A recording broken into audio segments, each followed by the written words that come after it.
Okay, we'll call this session of the Loma Linda City Council to order. Madam Clerk, will you do the roll call? Councilman Daly. Councilman Duper. Present. Councilman Brower. Here. Mayor Pretendry Popescu. Here. Mayor Rigsby. Here. All present. Thank you. We'll start with the invocation and pledge of allegiance by Councilman Duper.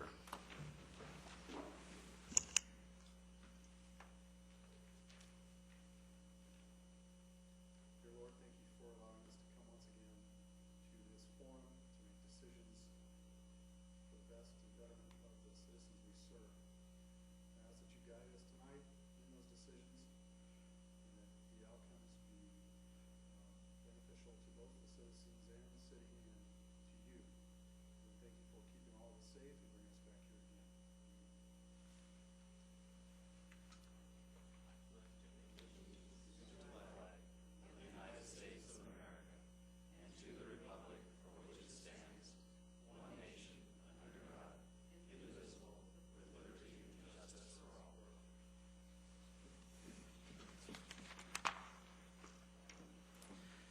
Are there any items to be added or deleted? No, sir.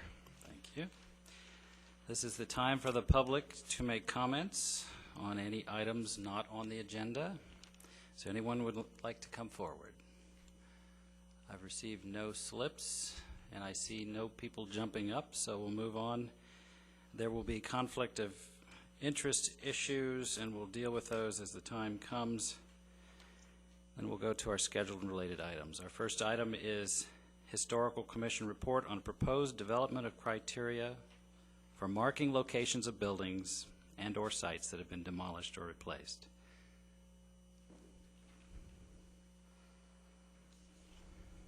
Chairmanship. Thank you. Thank you, Mr. Mayor and Councilman. And we do have a short PowerPoint presentation that explains this report from the Historical Commission. I don't have a keyboard or anything here to advance those, so if that's available, you can get that. Let me explain where this came from. A few months ago, Loma Linda University came forward with a request to demolish several residences along Campus Street and behind Campus Street in order to build a new parking structure. And in our discussion,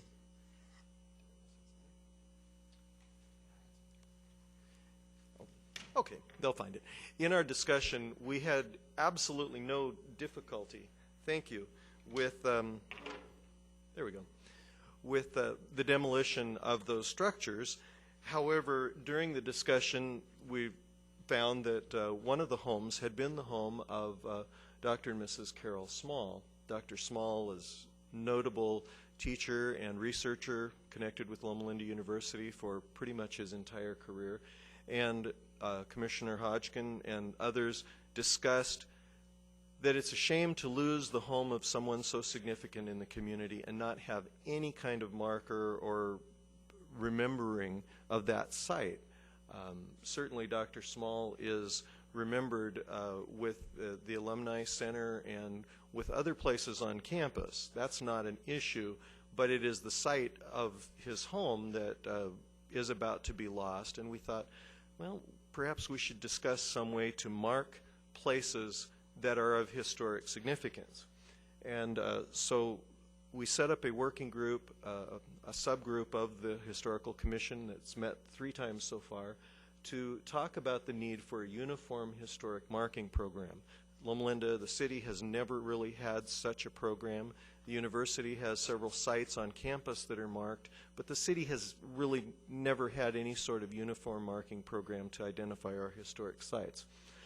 So our purpose was to come up with the idea of a voluntary program whereby locations in Loma Linda that have had some historic interest could be marked, could be identified.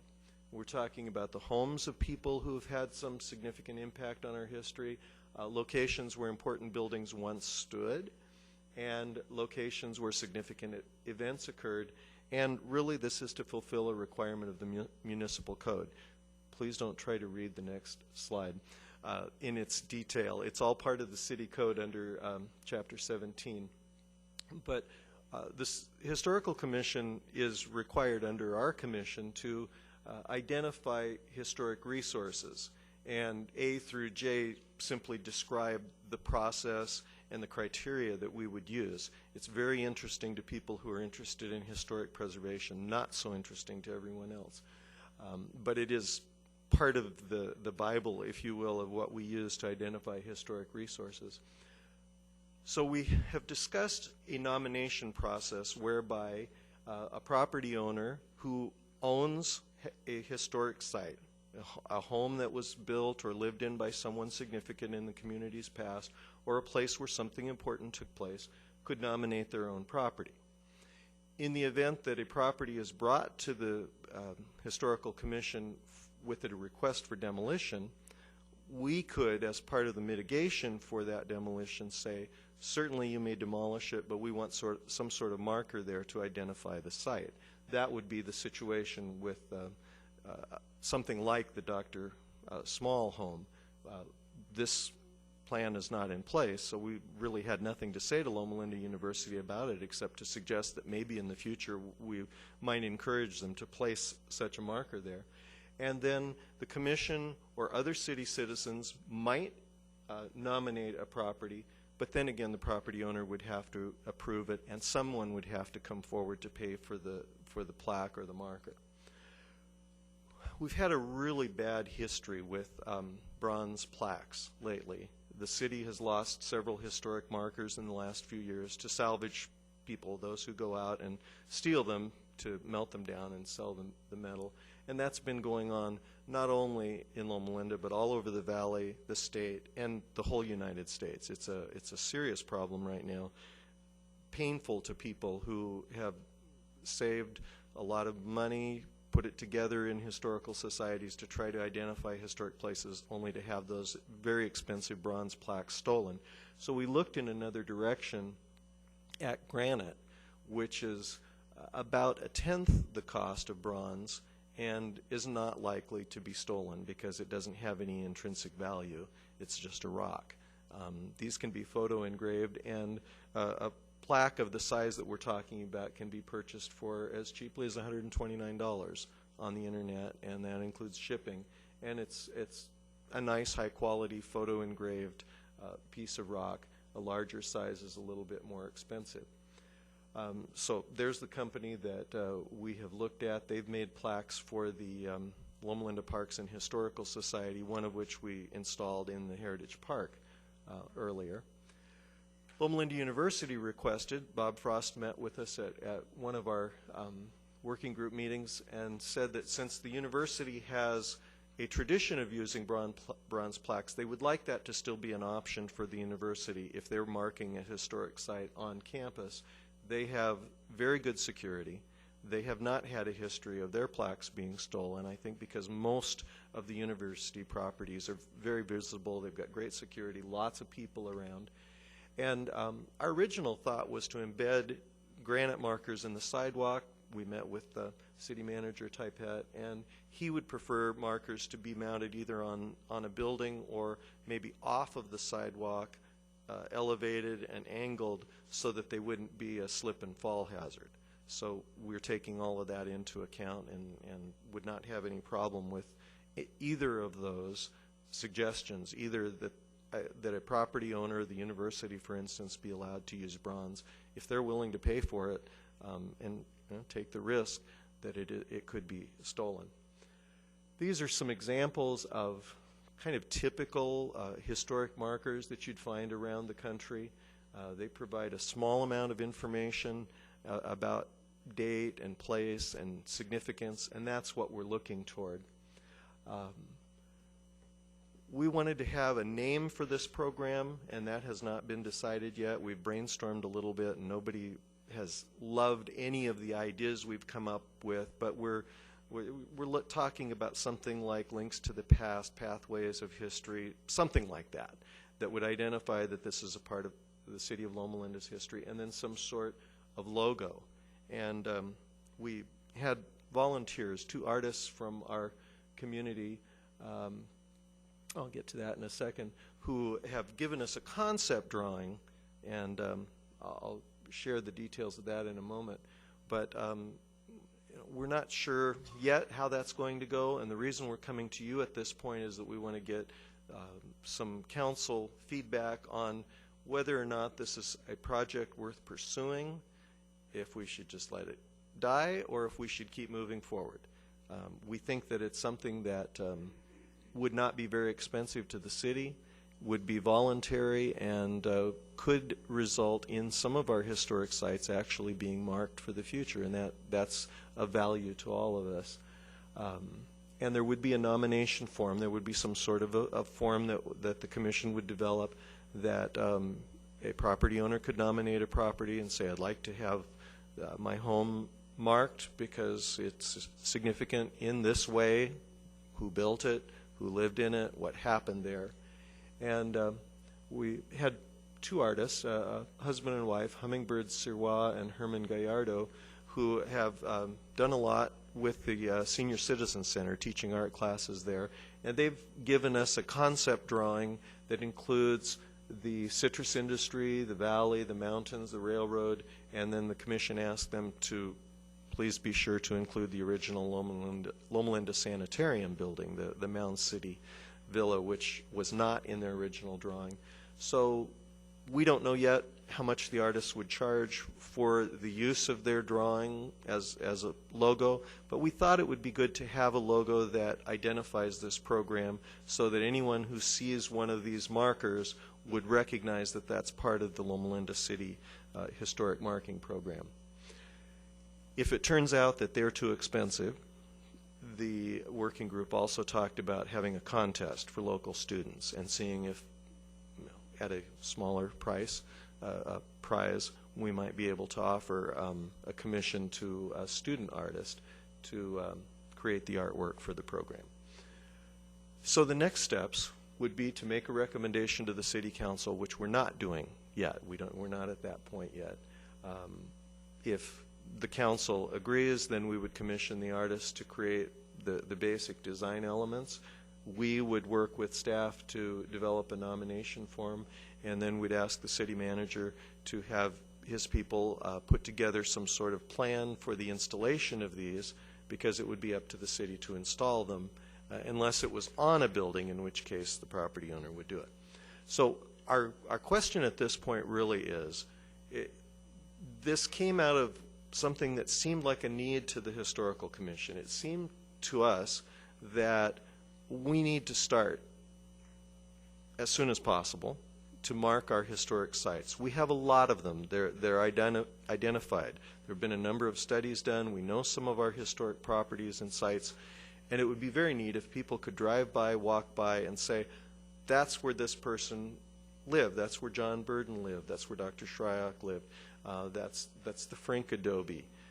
That's the home of Alan Brake and other people who are notable in our past. That's the First National Bank of Loma Linda that got this community through the Depression. So to create a link between our present now and the past of this community without costing the city a bunch of money, but also giving people a chance to take some pride in their property.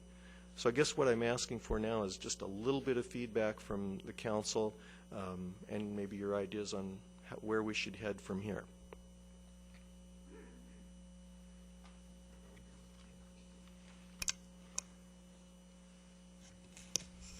I was just wondering how you're planning to index these so that there's a central location where people could get, maybe a walking map, or once you develop quite a few of these. I think that would be the next step once the program is in place, to maintain a database of them and provide a walking map that could expand over time. We do have actually 2 pathways of history maps in place, one for the community in general and one for the university historic sites, but very few of those historic sites are actually marked with anything, so you have to go there knowing what they are. But yes, that would be part of it, and I think community development, since it's the umbrella for the Historical Commission, would probably need to maintain the database of where those are. We would also want to put a link on our website so that people could look at the listing and or map, and to be able to see routes as to how to walk by these places or drive by. Go ahead. You're assuming I have a question. You were making motions in that direction. I was waiting for our esteemed senior statesman at the other end of the dais to ask his questions. I think it's a wonderful idea. I'm fully supportive of the initiative. Of course, the devil's in the details. Of course. When you talk about a logo, I'm assuming this is a new program, that there have not been markers that have been coordinated up to this point. Is Correct. that fair? That's fair to say. So when the university says that they have a tradition of using bronze markers, that's something that's independent that the university has done. Right. And the intent of this program would be to coordinate what the university identifies as a historical marker with what the city would see as a priority as well. Exactly, yeah. And that And they're leaves- certainly free to mark anything that they Sure. want at any time separate from this. But they've shown a great willingness to cooperate with this and to unite so that we have a cohesive kind of program. Because it's really their actions that started us thinking about this. Do we let a site that has some historic interest be demolished and just let it disappear? It sort of evaporates Sure, into the dust of history. Or do we make some effort to mark it and say this is a site where someone important once lived? And the ideal standard that we're working towards would be for the university and the city to be collaborative in what those markers would look like, and Right. meeting whatever the standard is that would be defined. Yeah, there would be a design standard that would be developed between community development, city manager, city engineering, and the historical commission, so that from the point that the project starts, the marker, whether it's stone or bronze, Right. would have enough similarity that it would be recognizable as part of this city program. A couple of comments. One is that I would urge you and any other members of the Planning Commission to walk in front of Prince Hall, the School of Dentistry, because we looked at this a number of years ago now, and I don't even remember the process, but identified there is it's not granite, it's, I'm trying to remember, it's an acrylic or something, but what is it? Lucite, something. But there was a fair amount of research done where you can actually include pictures. Yes. And sun, rain, snow, the elements won't affect them over many, many, many years. I think we have a guarantee for 60 years or some such thing. And I'm not promoting that just because the institution I work for did it, but I know there was a fair amount of research that went into it that wouldn't be inherently valuable to someone that wanted to go in and steal it, but it provides some opportunities for more than minimal history that a bronze plaque might produce. Thank you. So I'm just suggesting that be on one of the alternatives that's looked at, because I know we did a fair amount of research at that point. Okay, thank you. The other question that I'm not entirely clear on, if we pick on my good friend Councilman Brower, who's been on the city council now for, I don't know, 20, 30, 40 years, something like that. And he's going to retire, or he sells his house, and we decide that that should be a historical marker because he's been such a terrific supporter of the city. I'm not understanding how that would occur. It would have to be nominated from the person that purchased the property, or a relative, or the university, or the city, or how would that all take place? Well, and ultimately, I guess my question is, who's the decider? Right. Well, in this case, one of the things that we discussed was that the property owner, current property owner, has to make the final decision about it. Once that takes place, once the property is marked, then a new owner would acquire the responsibility to preserve that marker. That is, they couldn't say, well, I don't want that in my yard. So out it goes. So the nomination process is actually outlined in the city code for historic districts and historic resources, and that is that virtually anyone can make the nomination. The Historical Commission, subject to approval of City Council, would decide whether it's an appropriate nomination or not. But then, because it's going to go on to private property, the private property owner, I think, would have the final veto say. rights. Yeah. But in any other case, like a historic district in other cities, if you acquire a property that's been identified as a historic resource and there's a plaque there marking there, you can't just remove it without permission. You'd have to go through a process to... And that begins to address my last question, which is there a standard? I mean, certainly Yes. there are historical markers That was the throughout fine country. print. Yeah, I didn't read all the Yeah, fine print. no, I didn't want you to.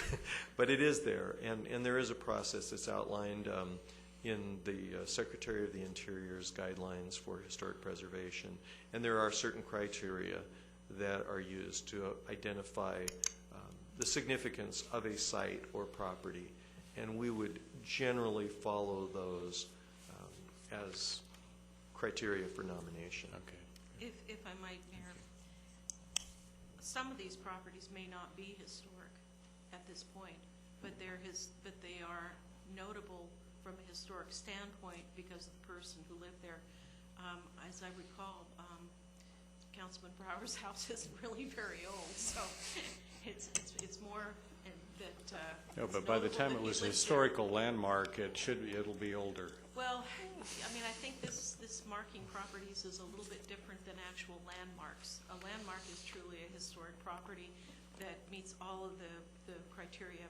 A local agency or government can put together a program that basically honors people and properties because of their contribution to the community. They don't necessarily have to be historical, the property itself, but it could be like Mr. Brower.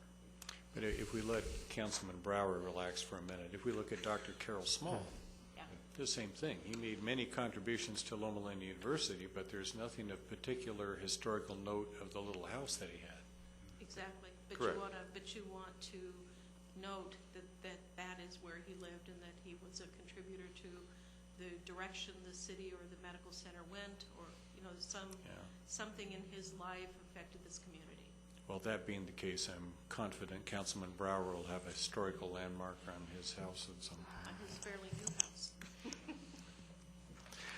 Not quite sure why my name keeps coming up, but let's move on from that quickly, please. I have noticed, speaking of the bronze plaques on eBay, not too long ago, there was a bronze plaque, I think, of someone from the dental school even, that somebody was trying to sell. It is amazing what's out there. I just want to wholeheartedly thank you and your commission. I think it's a great idea and love to see it move forward. One of the questions I had for Jarb, I don't know, somehow I just envision the idea like Hollywood Walk of Fame or Palm Springs. Isn't there a way you could put it in the sidewalk and make it so it's not slippery with some design? Or do you have any further thoughts on why you think that's not a good idea? Again, at that point, if you talk about granite, then it is slippery. But if you talk about different kind of material, yes, I'd be happy to look into it. It just Can you make granite a little rougher finish so it's similar to concrete? That's up to plaquemakers.com. not at that price. Yeah. Not at that price. Actually, there are composite materials and acrylics that can be made to look like granite that actually won't sustain water damage over time. If they're, if you leave them rough, they start to erode. For example, Pikes Peak is eroding. But there are many materials that could be looked at, similar to what Councilman Daley had suggested. And as a follow-up to that, it just seems like with the issue Councilman Daley mentioned, let's say somebody decides they don't want a plaque that buys a location somewhere down the road. If you had the historical event or person or whatever in the sidewalk, then that's city-owned. property. Nobody could remove that. I worry a little bit of some new owner, suddenly going to say, oh, I don't want this, and there it goes. So those are my thoughts. Thank you. One of my thoughts is that not every place has sidewalks, so we'll have to have probably multiple approaches to this. That won't last long, though, with Jarb in charge. We're getting sidewalks everywhere. We don't always have a right-of-way. That's true. We'll need to get the list together before Jarb gets there, so Yeah. we can embed them at the time he's doing the sidewalk. Just wanted to know, do you have any idea how many sites we're looking at that you think might need these type of markers? We have a small book that was prepared back in the 1980s. It was a windshield survey of historical resources in Loma Linda. I think out of those, there's probably 20 sites that the Historical Commission could round up fairly quickly, but I don't know that we can necessarily round up purchasers at this point for those. I think more likely this is a program that's going to go on in a very small way over a long number of years.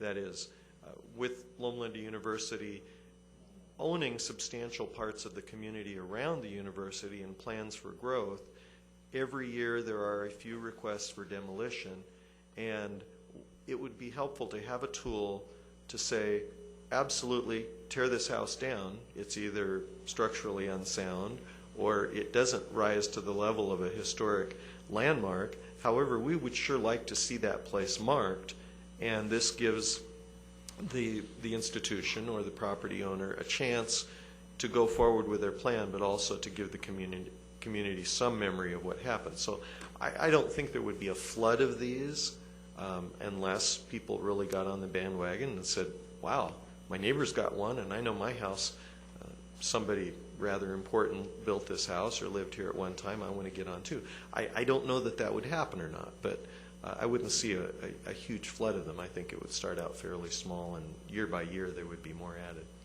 It could also be a program where, similar to the Parks and Beautification Committee's conference of beautiful houses and properties, maybe, and given budget constraints, maybe it would be 4 or 5 a year, plus those that maybe a developer would be responsible for.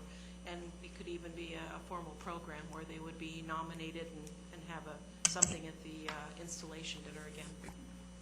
We really did have past experience with this with the Van Ufflin Dairy property on Mission Road and also the 1904 Mission School property. Those are both marked with photo engraved plaques, but there was no design standard for them. There was no uniform program. And so we just want to move slightly beyond that and have something uniform so that it all fits together and looks similar so that people recognize it. I'm a historical nut, so I think this is a great idea. I mean, that's my passion, is history. But I think to be able to define, and this is a tough task, I'm sure, but to be able to define what constitutes a property that warrants a historical marker, I think, is critical in this. Because on the one hand, we could have everybody wants a historical marker, and on the other hand, the standard's so high, nothing's history. And that's a tough job, but I think you're off to a good start on it, and I appreciate it. And it's a ceramic material that we have in front of Prince Hall, so if you want to take a look at those, I don't have an axe to grind. I'm just saying it's an alternative. Absolutely. Yeah, we're definitely at the stage of research and trying to find something that's safe, durable, and reasonable so that a person might actually be willing to pay for a marker on their property. All right. Thank you very much. Thank you. Okay, we'll move to item 2, which is a public hearing for Council Bill O-2010-02, first reading, set second reading, amending and adopting the building code composed of the following codes, and there's a list of A through G: 2010 California Building Code, Residential Code, Green Building Standards Code, Electrical Code, Plumbing Code, Mechanical Code, and the International Property Maintenance Code. We have discussion from Community Development. Mayor and Council, We go through this every 3 years according to state law. And this year, there are maybe a few new additions to the code, going in a little bit more green and energy efficient direction. It has to be in place by the end of this year so that we can begin to implement it in 2011. And so staff recommends that the council go ahead and do the first reading and set the hearing for the second reading. And if you do have any specific questions, our building supervisor is here, Jim Barrett, to answer any questions that you might have. Okay, I have a question initially. The Green Buildings Standards Code, is there any predecessor to that, or is that a completely new code? That's a completely new code adopted by the California Building Standards Commission this year. Would it be described as being promulgated by environmental wackos, or is it more like just a good common sense saving energy? Okay. Yeah. Well, some people I characterize guess that's them up that to way. a matter of personal opinion, and I don't know if I'm ready to, if I would want to give that at this particular forum. I actually served on the California Building Officials Green Building Code Development Committee. And so I can tell you that most of what's in the California Green Building Code has already been implemented by Loma Linda over the last, I've been here, I think, 13 years, I think. And over the last 13 years, Loma Linda has always been pretty comprehensive. That's why we never brought anything forward before. A lot of cities were adopting green building and getting on that bandwagon. Well, Loma Linda has, I think, led the way in that in a lot of ways. And you were doing it before it was even trendy. So, Go ahead. If I can make a comment, since joining the council, now I'm a member of SWAT, which is the Solid Waste Advisory Task Force, and I had my first meeting there last week, and this was big discussion with a lot of the cities, these new green codes, and a lot of this, I believe, deals with disposition of materials and construction materials and things like that. Correct? that's correct. So, and that's really more where it's focused. I don't know if it's so much in changing the way everything's built as much as it is disposing of all the waste. Yeah, some of it is in the way it's built. I mean, there's regulations for VOCs. That's the propellant for, and in some of the for glues in carpets and linoleum and things like that. There's some of that that's going to be new. The construction waste recycling program, I think Loma Linda adopted that 10 years ago. We've been doing that. I remember we got the Fresh and Easy project here in town, and I was at the pre-construction meeting, and they were all saying, "Okay, now guys, this is a LEEDS project, and we got to do this construction waste," and everybody's grumbling, and I said, you guys would have had to do this anyway, here. So it's not that big a deal. I kind of helped them through it. It was all new to them, but we had been doing it for so long, it was very simple. So there's a few other little Can things. you talk them into moving into the building? I have tried. I have tried very hard, but They're keeping a very low energy use by not opening. yeah. Well, Yeah, they're carbon I noticed all their lights were on tonight Well, when I drove by. Yeah. But they're very efficient lights. Go ahead. Two questions. If you could summarize for us, I haven't reviewed all these standards. What changes are likely to impact us? That's question one. That's noteworthy. The second is, what's the financial impact on the city potentially?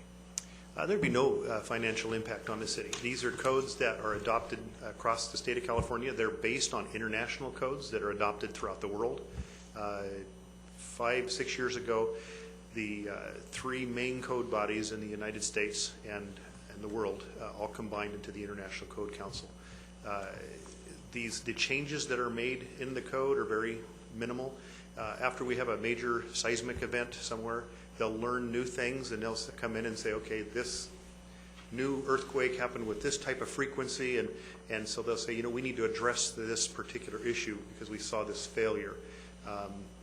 You know, we saw a few years ago with the, was it the Loma Prieta quake, where they had the tilt-up buildings where the product inside the building shifted and blew out the tilt-up walls and left the roof rafters hanging, or the trusses. Well, they addressed those issues to try.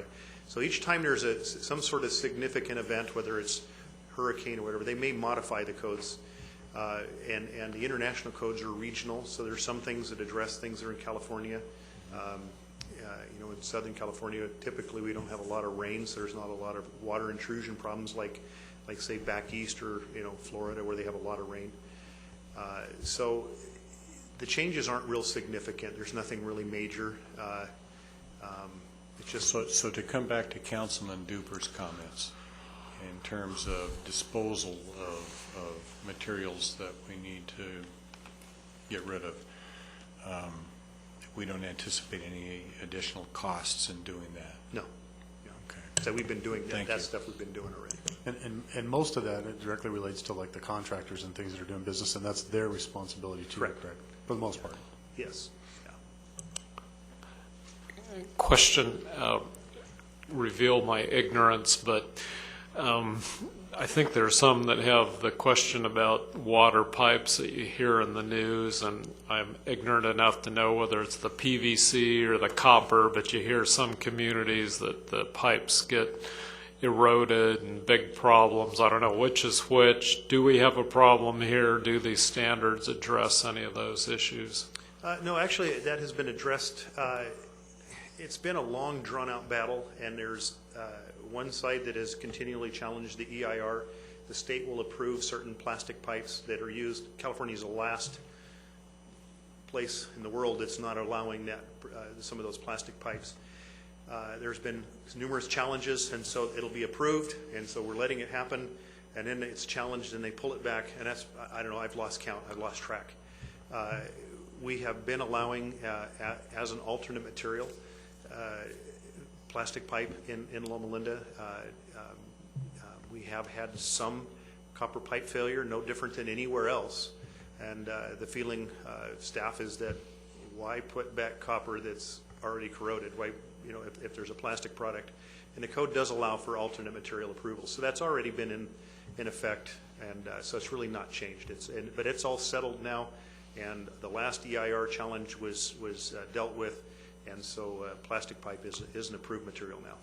So if anyone was building a house right now, would they have the option to use copper or PVC water supply Yes. pipe? Yeah. Okay. We have always actually allowed that under certain circumstances, yeah. Case by case basis.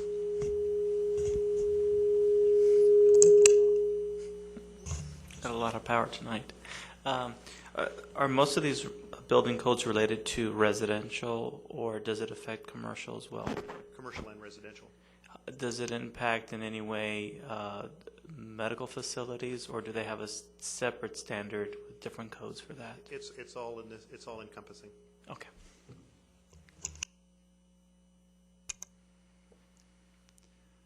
Okay, if there are no more questions, we have to have a public hearing.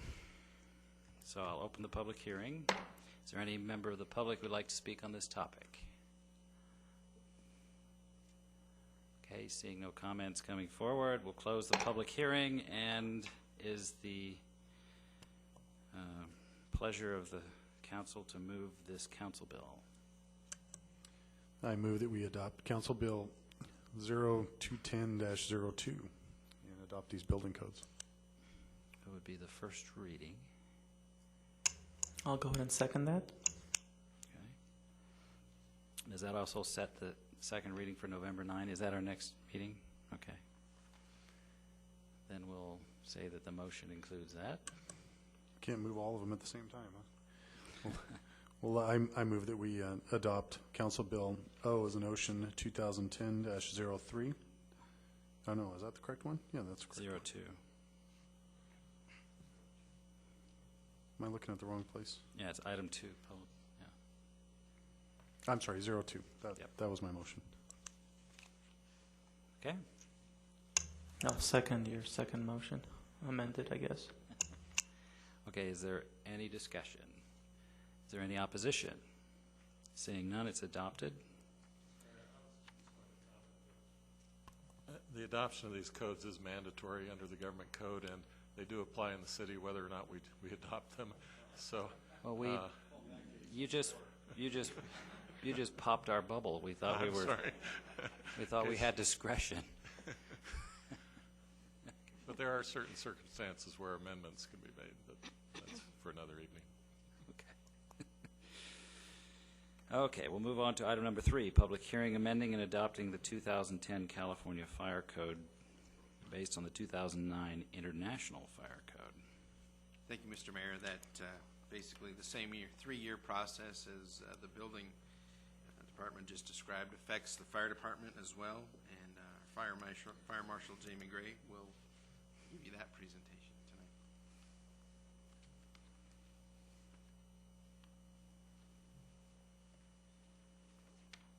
Good evening, Mr. Mayor and Council. My esteemed building official kind of gave you a rundown of the process that happens every 3 years. I'm not immune to it. He had a long list. I basically have my fire code, and last month we discussed the urban wildland interface code. Both of those, for the same reasons, need to be adopted this revision this time around. So for all the same reasons he just explained to you, if you have any questions, I'm here to get them. I guess my question is, I don't know what I don't know. Is there something that's going to impact anything here in terms of change? No, as Jim indicated, as far as the California Fire Code and the International WUI Code, subtle changes, and they are usually driven, as Jim indicated, by maybe a catastrophe or major changes in the building industry. One thing what I have put in the ordinance part of your adoption, Loma Linda, we have the basic codes, and Loma Linda can choose to amend them, and that's when you see you're adopting the codes and amendments along with our Loma Linda amendments. We can make any codes, you folks can make any codes more restrictive. We can't make anything less restrictive. And we have a number of ordinances in our city, and some of them, and my part of it for the fire end of it, most of them, because we're a very conservative city, and we've been, as Jim indicated, we've been ahead of the curve throughout the state on most things. For us in particular, is our sprinkler ordinances. In our city, virtually any new buildings that go in will require to have sprinklers in them. My predecessor was instrumental in that. So for us as a city, it's very comfortable for you folks to know that because of those sprinklers that are in buildings, fires are, knock on wood, kept to a very minor number. One ordinance that I did, you'll see in your packets that I added this time, and let me back up, ordinances or changes in any codes have to be based on, as Jim indicated, have to be based on 3 things: either climactic changes, geographical changes, or topographical issues, not changes, but issues. So if you want to do a change, you have to have a reason based on one of those three issues why you want to make your code or your ordinance a little bit more restrictive than the current California code. Well, the one that I've added is just kind of put into our ordinances to emphasize a standard that Loma Linda has here. Whenever there's a large commercial project put in, or primarily commercial, or large residential structures where you have multiple apartment complexes or anything, we require that the fire water that's brought onto that site, all the piping that brings water, particularly for the sprinkler systems, we require that they have what's called, 2 points of contacts, or 2 points of connection. What that means is, for a lot of reasons, for hydraulically, it gives us better water pressure, better volume into the system, and for the fire end of things, it makes it a much safer system, because now where I would normally just have one pipe coming into a large complex, and all of those buildings on that complex are served by that one water pipe, we've gone a step further in our city and made it a standard that we have 2 points of connection to our water system, so that based on one of those three items I said, if we have an earthquake, a significant earthquake, we may lose our single point of contact. We can what if it to death. I could say, well, I want 15 points of contact, but we're conservative, and we want to make sure that those buildings and those residences, big complexes of apartments, say, they have those 2 points of contact, so that if one is damaged or if one point of contact needs to be serviced, the system isn't forced to be shut down because we have a second one feeding that building. So what has always been a standard since Chief Crawford, my predecessor, was here and got a lot of these sprinkler ordinances in place, I wanted to make sure that we have that in our ordinance, because there has been a couple builders and engineers, civil engineers who I've had to deal with, who say to me, I can show you hydraulically where I can get enough water into that building, and I can serve all the needs that any sprinkler contractor is required to have in that building. And why do you want 2 points of contact? They're looking at it from cost perspective, of course. From my end of it, as a fire marshal end of it, and for public safety, and make sure I'm doing everything that we as a city and your fire department, we're doing everything we can to do to make that water system safe to that building. We're doing it, and that's why I'm asking that we have this put into the ordinances. So that's the only major change that we have, and it only deals with the ordinance part of it. So if I'm understanding you, if we look at these codes, the Loma Linda standard is already higher than these codes. In many cases, for instance, say, like I said, the sprinklers, I can't emphasize enough how my predecessor, Chief Crawford, was instrumental. For example, I can give you one of the fire code. If you say you were going to build a storage complex here, or you wanted to build a storage complex, California Fire Code says that you can have up to 50,000 square feet of building before you have to sprinkler that building. The prior fire marshal said, no, we as a city, we want every building here to be protected. So he went through there and made an ordinance that said, okay, whether it's storage, whether it's an apartment complex, whatever it is, anything over 200 square feet. So he just basically said, if you're going to build here, you're going to put sprinklers in it. And I can tell you from many years working in another city, the number of fires that I've gone on and had to go and investigate afterwards would not have happened if they'd have had sprinklers. And that includes the city building, because we have to put in that the city yard. Yeah, it includes our own buildings. It's too bad we can't amend and adopt the penal code, too. I think the codes have changed. I think there are more sprinklers in my bedroom than in this room. Might be. That will ensure your house will become a historical site. Well, the problem is insurance doesn't pay for floods, but it pays for fire, so I don't know. Well, we could go on and I could give you some clues on sprinklers, but that's a perfect example. But that's why when you understand sprinklers, there's a flow alarm, and it's pointed out right at your neighbor's house. So Yep. that if you're not Big there, old it's red ringing, bell. somebody will call. Yep. Right. Thank you.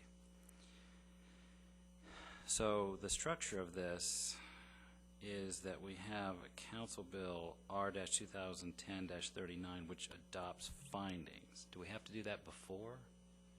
I know we have to have the public hearing. We'll get to that, but we have to do that before we adopt the first reading of the actual fire code? I think they go together. I was trying to get to that page. But while you're doing that, let's have the public hearing. Is there anyone in the public who would like to comment on the fire code? There are people getting up, but I think they're bored. They're leaving. Okay. Okay, there's no public comment. We'll close the public hearing. And Mr. City Attorney. The findings in the resolution can be adopted either at this meeting or at the next, as long as they're adopted concurrently with or prior to the time the final ordinance is adopted. Okay. So I would just go ahead with the resolution tonight. Okay, Along and the with the resolution ordinance. would be, yeah, I guess so, oh boy, I haven't done this enough. Do we actually vote on the first reading, or we just read it and then we adopt it on the second reading? Well, first reading and second reading are a way of speaking. We don't actually read. Yeah. Presumably, there'll be a waiver of that at the second hearing. The first reading is technically just introducing it. Doesn't Publicly. technically involve any reading. And it doesn't involve, does it involve any voting? Because we voted on the last one, did we? Was that a superfluous move? Well, no, you do vote to introduce it. Okay. Okay. So why don't we start with a resolution so we can get the findings out of the way before we plunge into an actual new ordinance? So I think, well, we can do them both at the same time, couldn't we? You could. They're related items. They go together. Okay. So the appropriate motion would be to adopt Council Bill O, being an ordinance 2010-03, and Council Bill R, being a resolution 2010-39. I'll move that. I'll second it. Will 04 also fit the same bill? I'm sorry, item number 4 also has the same. That is a This would be separate. the, That's a separate item. Can we roll that into it? Because we haven't have a public hearing on that. Well, that was presented as a separate ordinance. We haven't done the public hearing on that, so I would hold off on that at Okay, the moment. then we'll go with item 3. There's a motion, there's a second. Is there any other discussion? Is there any opposition? Hearing none, it's adopted. We'll go to item 4. We've already had the discussion. Is there any other comment from the staff or from the council? If not, then we'll proceed to the public hearing. Is there anyone who would like to speak on the Wildland Urban Interface Code adoption? Seeing none, we'll close the public hearing, and the appropriate motion is to adopt Council Bill O-2010-04. I'll move it. Or the first reading, introduce the first reading, therefore. Okay? Any other discussion? Any opposition? Hearing none, it's adopted. We move to the consent calendar. Is there any item anyone would like to pull other than our usual maneuvers to adopt item 5.1?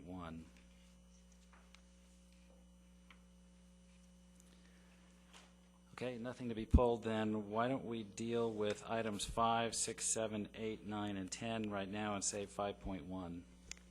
I'll move those items. Okay, is there any discussion? Any opposition? There's discussion. Do I need to declare a conflict on 5.1? We're saving that, yes. Oh, you are? Yeah.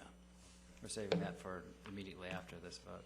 Can I mention a little bit that this afternoon we just had a ribbon cutting for item number 9, which is the perchlorate and arsenic treatment and TCE treatment facility that Lockheed built for us, and we will accept it tonight. Along with that, they will give us, for this fiscal year, $624,000 to operate the facility. And they'll be providing that quantity of money in perpetuity per year? Until the perchlorate is gone from the groundwater, which is going to be a long time. Okay, yeah. And for those of you who weren't there, that facility is very impressive. It was over $19 million, which is larger than our general fund expenditures for an entire year, just to create a plant to filter 2,400 gallons of water per hour, per minute. That's a lot of water. It's actually Per minute. 4,800 because each well is capable of pumping 24. Yeah, so it's 2. Yeah. Huge tanks with a gel column and activated charcoal filtration.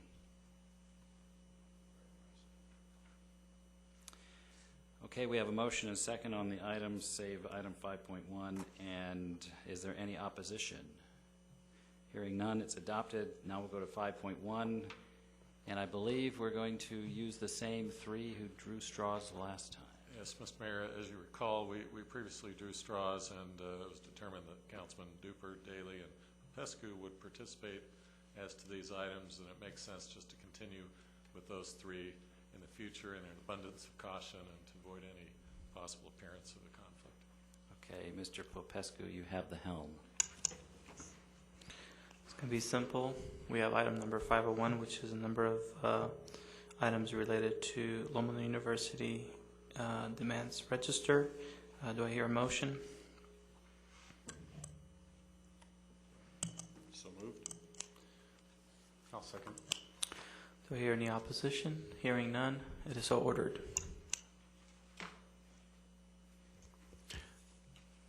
Mr. Mayor, I just completed my biannual online FPPC mandated ethics update and seminar, and they specifically state that it's okay to remain at the dais for conflict issues that are pulled from a consent calendar, as long as we're not rolling our eyes or groaning or making such motions. Well, I'd better leave. When we spend money, I always groan. Okay, going to old business. Item number 11, Council Bill R-2010-33, declaring the Allen Brake Estate surplus, authorizing disposition and setting the public hearing date. City Manager. I have a short PowerPoint presentation.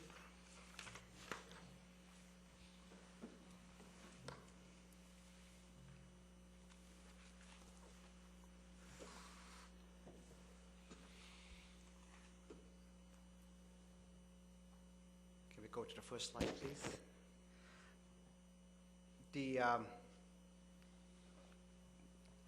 Yes, here you go.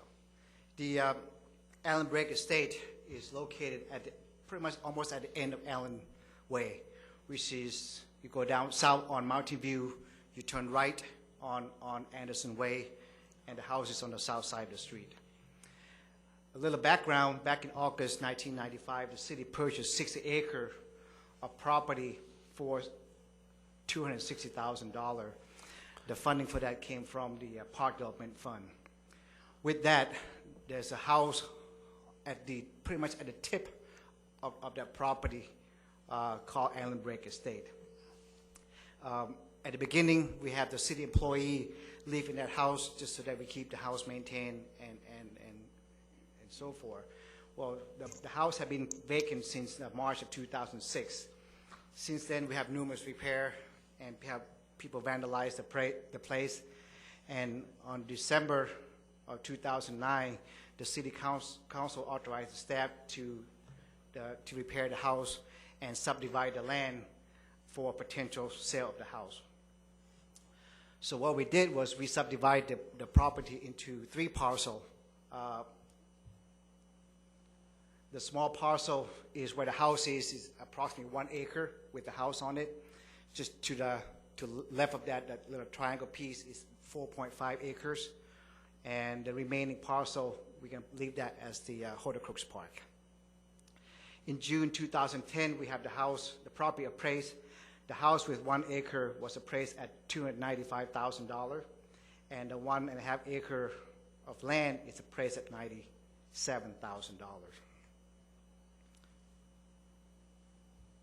Oops. So that's a little graphic that my staff did for me. So it's total 60 acres of land. This is the picture of the house before the remodel. The house has been vandalized a couple of times. We have people stole the doorknobs, the electrical, name it, they just stole it. Since then, we paint the outside of the house. We replace the carpet. Look at what the painting can do to the house. And we put in a new sink, a toilet, so make it look halfway decent so we can sell the house. I took this item to both the historical committees and the park beautification committees, and they give me authorization that we can sell the property. The whole idea is to sell the house, and with the money, we will pay back the $260,000 plus the money that we used to improve the house back to the Park Development Fund, which in turn we can use for the Heritage Park. In turn, we can use that money for the plaque that Mr. Jim Schiff asked for and historical asked for, and then the remaining of the money can go back to general fund. And so staff recommend that the city council approve, declare the 2 property as surplus and authorize the staff to sell the property. That's in my report. Mr. Mayor, I am going to declare a conflict. You know, part of the one parcel as it gets divided up could be right at the edge of a 500-foot line. I didn't realize that when I first was thinking of the Allen Brake house. That is clearly not in my sphere, but the way the lot lines of some of the rest of that, looking at the map, I think it would be safer if I recuse myself. If we end up with a tie vote, we'll pull you back and deal with the lot separately. But no eye rolling. Okay.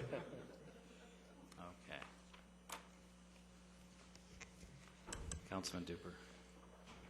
Well, where to start? Well, I remember that house from growing up here. That's been here a long time, Yes. and that's and we own that as a city. I have concerns, especially in the market right now, with selling anything, especially up there, because I would tend to believe that's probably pretty valuable land, and I just don't understand the immediate need to get rid of it. I don't know how badly it's being vandalized or how much that's costing us, but I have some serious concerns about that. To me, it's an asset, and it could actually be worth a lot more later on, and there might be some historical issues and things like that involved in it too. Well, again, that's why I asked Jim Ship to stay. We did took care of their concern. We took pictures. We created a report to show that. Right now, we spend about $9,500 a year to maintain this house and the properties. So, and the whole idea is we're hoping that somebody will purchase the house and keep it maintained, and like a lot of houses in the city of Redlands that I'm hoping for. I wanted to be clear. Are we hoping they maintain it, or is it required that they buy it? If they purchase this property, the house must be kept in the condition it is, basically historical? No, we're not requiring that. So it is not a requirement. So if someone purchased this, they can knock down that whole house and put whatever they want on it. Yes, but at the same time, they have to come back to the planning commission for the approval and historical committees. Any demolition of a property that's as old as this one is certainly going to have environmental and public review, and it may not be approved. I see. Okay. Actually, I'd have to say it probably wouldn't be approved. And that's exactly the reason why I divided it into two parcels instead of keep it at 2.5 acres, because then somebody can just knock down the house and subdivide to 3 parcels and build 3 houses, and that's the reason why I did that. I would have to echo, go ahead, Dr. Daly, if you want to say something. I would have to echo Mr. Duper's concerns. I think the plan is great, the idea of selling the land and using the proceeds to invest back into the city. That's really what we want to do, and that's why the assets the city have are so important, because we can reinvest into the city and improve the quality of life. However, given the present market for housing and land value, basically people who sell in this market do it for 2 reasons.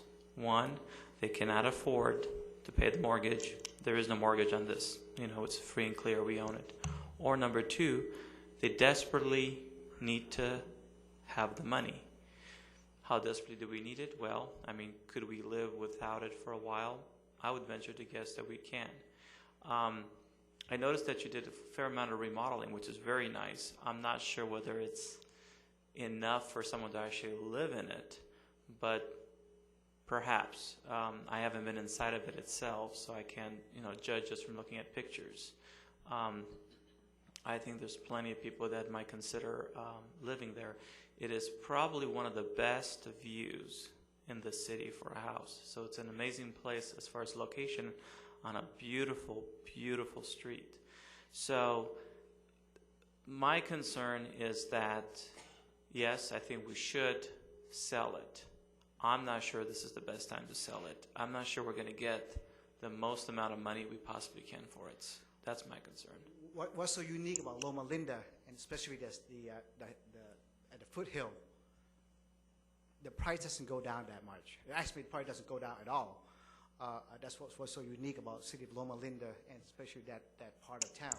Well, I would beg to differ, because I have looked at properties in the area, and to sell that for $298,000 on a view lot overlooking the whole valley is a bargain of a lifetime. No, sir. We have the property appraised at that price, but doesn't mean we can sell at that price. Yeah, if people bid and for more, hey. I would venture to say that before the county came through and reassessed all of our property values, that was probably, it would have been assessed somewhere around $600,000-700,000 2-3 years ago.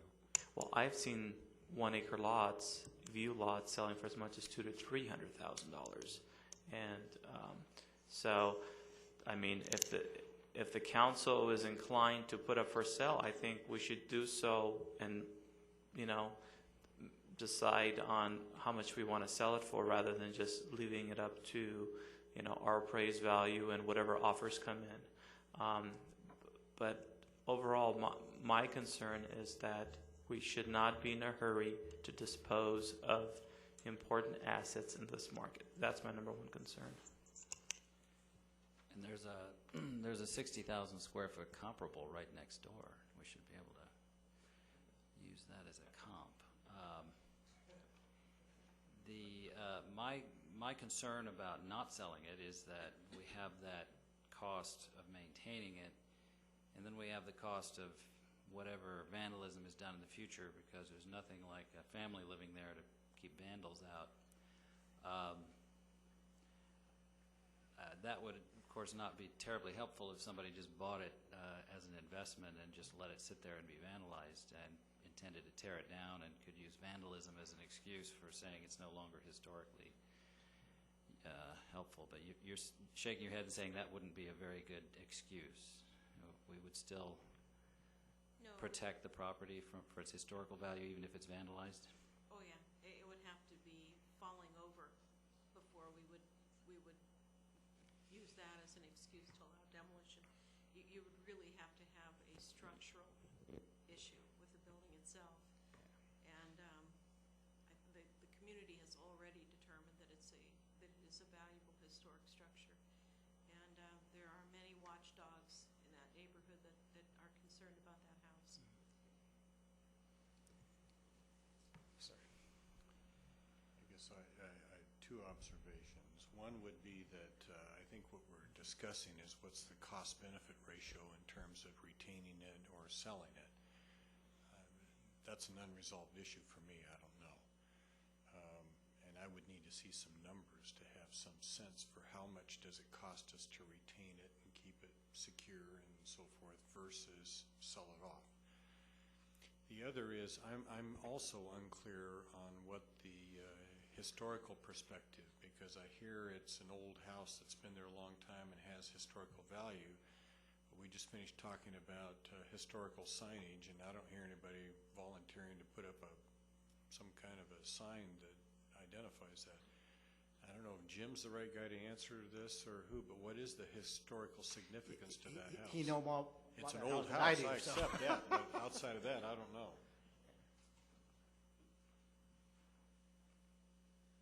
Well, the house was owned by the Brake family and a sister, Lita Carroll. For a long time, the house was known as the Lita Carroll House, and it was by request of the Brake family that the name reverted to its previous owner, who was Alan Brake.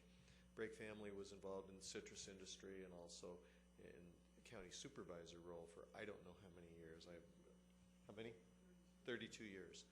And so the house has local community significance because of government history and citrus industry history. Plus, it is a very unique stone-faced craftsman-style house from its time period. So it meets some of the criteria for inclusion as a historic landmark. It would never rise to the level of National Register or State Register of Historic Places. It certainly could be listed as a resource, although no one has ever officially nominated it for that. But that would certainly be one of the properties that could be marked. Part of the original purchase idea, and I wasn't involved in city government at the time that happened, but was that that building could be used as a headquarters for Parks and Recreation Department, which has never really materialized because economic times being what they are, and also the location of the house in a quiet residential street is not a great place for a lot of city traffic that idea sort of died over the years, that we would use it as a park center, as an educational center. It just isn't the right spot for that. There's also an issue of retrofitting it to allow Right. people with disabilities into the building. That would change the character of it and be very costly. Yeah, it's not ADA compliant, and making it so would be very difficult and expensive. So it was the Historical Commission's belief that the safest thing to do in order to guarantee the safety of the building was to make sure that it gets into hands of somebody who cares about it. I don't think demolition of the property is a big concern, because it would have to go through many, many steps to get approval. Because of its age. Because of its age and its local historical significance. Loss through vandalism, fire, arson, that sort of thing is a much bigger concern, and that's why the Historical Commission and the Parks Beautification Committee all agreed it's better to sell it now than to keep maintaining this level of vulnerability, because it has been vandalized, it's been entered, there's really no way now to keep someone on site. So in a long-range projection for properties that size, the monetary thing is really unknown to all of us, but we do know that the property is very vulnerable where it sits. Next to the park, next to a wildland interface, it's really easy to get onto the property from the hills, from the park, and there's not much we can do to protect it other than have someone living in it, which we don't have now. I'm sorry.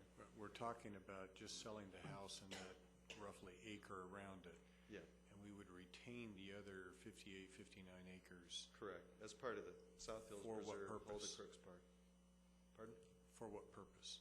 Just as part of the preserve. Park and open space. Okay. Yeah, if you look at the topography of it, it's appropriate wildland. Okay. I agree with Mr. Popescu, and that's my stance, that we should at some point sell this property, because there's really no reason for us to hold that resource if it can't do any benefit to the city. But I also believe just right now is not the right time to sell. And we just voted a couple months ago to spend quite a bit of money to keep orange groves watered for the next year. For 5 months. You know, or I'm sorry, it's counting down, right? But we just voted to spend a lot of money to protect the orange groves, and I'm just not certain if what the cost benefit it is or not to keep this and wait till a better market. Well, let's work through that. What price did you say it costs per year to maintain this? $9,500. And break that down. What are we spending it on? Okay. Guards to march around it? We have a alarm system for $396. Rodent control, about $1,500. Pest control, another $400. Tree maintenance, because it's orange grove in front, about $1,000. Weed abatement, another $2,000. Had to pay electric bill because For weeds. yes, because we have to do a lot of weed abatements up there. Wow. But is that the entire 60 acres? No, or that no, just- this is the The 1 2.5, acre. the 2.5 acres. So that includes both properties? Yes, yes. Because it's fronting the residential, so the people across the street complain. We have to pay for electricity because we turn on, leave the light on at night. We have to clean up and maintain the house. This year we did a pressure wash the house for $2,100. Vandalism, we used to have people vandalize the place, so we estimate only $1,000. If somebody come in and can do a lot more than $1,000. We have a phone system to hook up to the alarm system, that's $444, and maintain the light inside the house and around the house, that's another $500. So that's total about $9,500. So if this current housing slump is anything like the last one, I bought a house in 1991 and it didn't achieve its original purchase price for about 12 years. And then it rocketed past the original purchase price in a housing bubble and then slumped back again to the original purchase price from 20 years ago. So if we're looking at 10 years, we'd have $100,000 sunk into it for the possible chance of getting a bit more for it when we sell it. I don't know if it's worth it based on that calculation. Well- Just for the, because if the argument, it's not exactly apples and oranges, because the oranges, we're talking about saving a grove versus tearing it down. In this case, the house will be saved either way. It's not quite exactly the same argument. Usually people who buy these types of homes are people who are interested in buying this type of home because they want a historic home. And a lot of times, it's not really dependent on the economy. You know, they will buy it because they have the money and they have, hopefully, the money to maintain it. And they're smart enough to know what they're getting into. And the reason we purchased this, if I'm understanding this, is we got 60 acres of property that we will continue to retain for whatever use we choose. And that we're not necessarily trying to make money on the house, but we want to unburden ourselves with the potential liability that it continues to pose. Am I right about that? Yes, part of it is yes, and part of it is it's nice to have the money back into park development fund, because I have to say this, Jim, because the park committees and historical committee asked for a lot of things, and there's no money to pay for it. We just spend a lot of money for the Heritage Park, and using part of it's general fund, part of it's RDA, and so it's nice to have the money back in the pot that we can use for other things. A couple questions. Number one, when was the house built?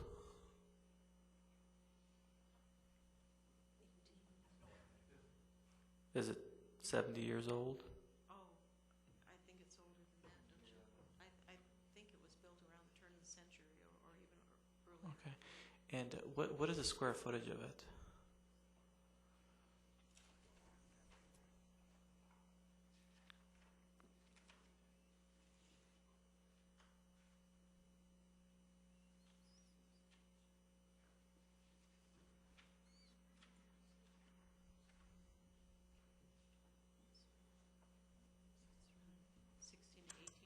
While you're looking that up, what's the feasibility of putting somebody back in the house? That's what I was going towards. Yeah, the house is 2,448 square feet. Okay. I would agree that yes, if we left it vacant and spent $10,000 a year, the odds that we can generate an extra $100,000 in the next 10 years probably breaks it even, and you run the risk that it's going to fall apart in those 10 years anyway if you left it vacant. What I would like to do is follow up on what Dr. Daly said is let's break down the cost benefit analysis and get a good comp of what are houses renting in the area. Of course, you can be renting it the same way you'd rent any particular house, but I'm willing to bet that you get a minimum of $1,500 to live in one of the best locations in Loma Linda. Perhaps it's not up to par with everything that you might want, but we got plenty of students, plenty of people who might want to share a house like that, families who have kids who may enjoy the park. I like to see what is the potential of us being able to rent it out, generate enough money from the rental to not only actually pay for the maintenance, but perhaps actually even leave some money left over, because if you did $1,500, you're easily looking at about $14,000 a year of income. So if the counts, my first preference is not put up for sale, but I don't mind if we take a little bit more time, continue the item, and ask staff to come back with some data as to how much money could we rent it for. And that's something I'm throwing out there for the council to contemplate. Just to comment on that,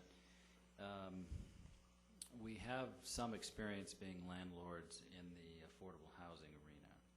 And being a landlord is a different mode of operation from what we're used to.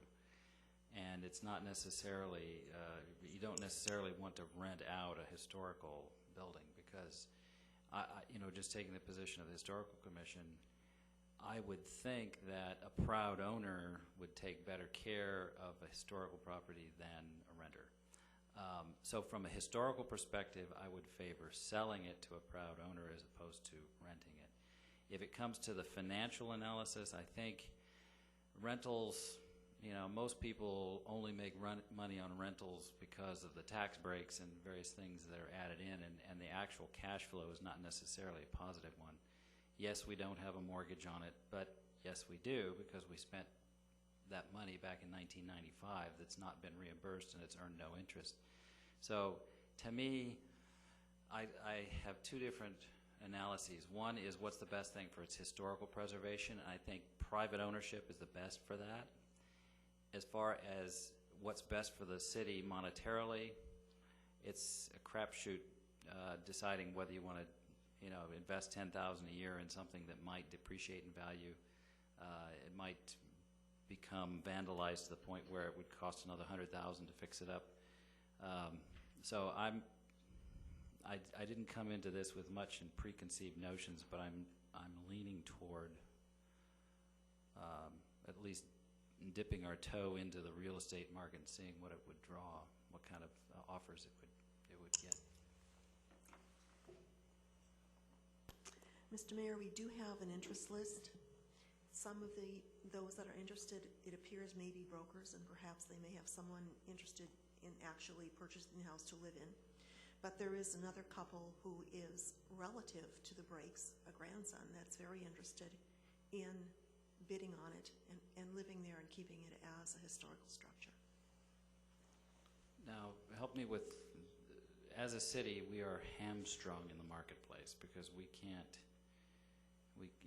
I know when we buy a property, we're not allowed to offer less than the appraised value, but when we sell a property, what are the rules? We can't sell it more than what it appraised. Okay, is that? Well, yes, we could sell it for less if there's a public purpose for doing so, but we couldn't sell it for less if it amounts to a gift of public property.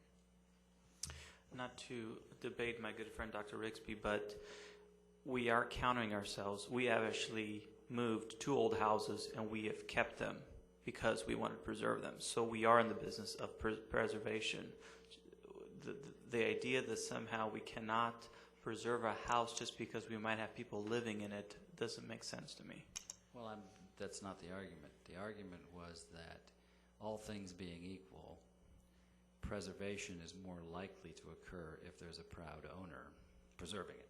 Well, as opposed to the city, which doesn't have anybody living there, which has to put in a phone line just so an alarm will go off so that when the copper gets ripped out of the wall, we send someone up after the fact. So as far as preservation goes, just all things being equal, preservation I think is better in private hands and not in government hands. Well, then we should sell the houses we have in the Heritage Park. Why are we maintaining those? Those are assets. We should get rid of them just in case someone of them may vandalize them and we can't find anybody to live in them. And that may What's be the true. difference? That may be, well, the difference is that this is not deemed by the Historical Commission to be a park site.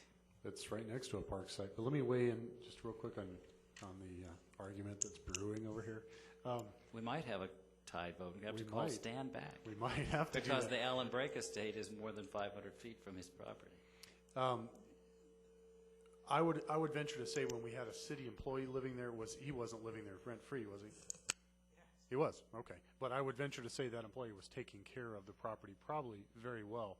And maybe that could be looked at again, except maybe this time we charge the employees some rent money.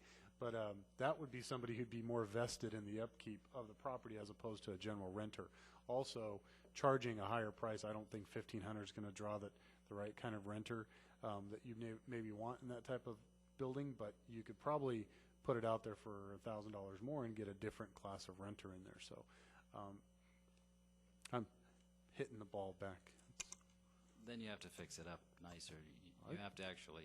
I think it's fixed up pretty nice from the pictures I see. Does it have a yard? Yeah. It never was landscape. What it has is a weed-whacked, landscape. Mr. Mayor, with a just, view. One point. This resolution is not a final action this evening. It basically sets a public hearing for the 14th of December. There would be notice published and posted on the property, and interested persons could come and make their views heard.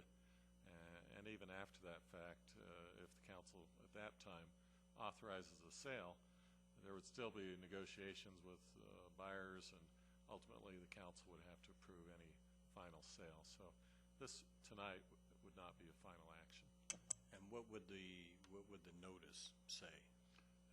The notice would inform the public that the council intends to sell the property, and that if they object to that, they should come to the public hearing and make their views heard. But at that hearing, the council can still vote to go forward with a sale of the property. Ultimately, though, the final sale would require a further action. So what are we discussing tonight? Is there an action required of us to put up the notice for sale then? Yes, it's to adopt the resolution, to inform the public that you're considering the sale, and then publish that and post it so that at the following meeting in December, you can decide whether or not you're going to go forward with selling the property.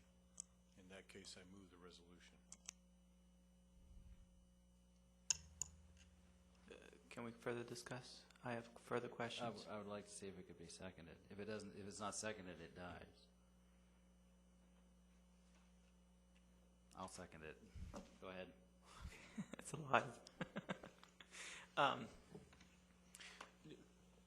Do we have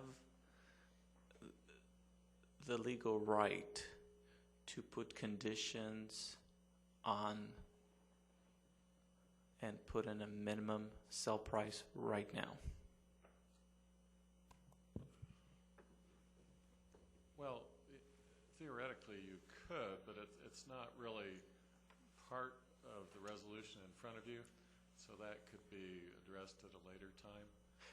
I would agree with you. However, my biggest concern is that we're starting the process by which we might lose control. So if, in order, perhaps maybe those who make the resolution, whether they'd be willing to entertain that thought to win my support, which would be, let's make sure that if we do sell this property, we're going to get the highest possible money for it. And I need to explain to you where I'm going at.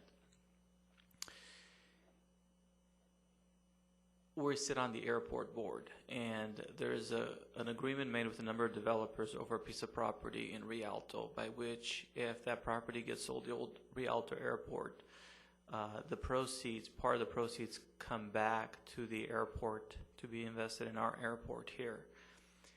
Those developers, because the market crashed, now want to renegotiate the deal as to how much they should be paying for it. As a result, we have to, as a body, look at what is the long-term benefit for us as the airport. That's how I look at it, this as well. We happen to have a long-term investment in seeing to it that this property gets not only preserved, but we generate enough money. So if we put in certain parameters right offhand, we know that we're going to meet the standards. In other words, rather than wait 10 years for the market to go back up, we set some parameters now that will ensure that we generate the most amount of money for it up front. So that's kind of where I'm going with. And I'm just curious whether and I understand that we can make those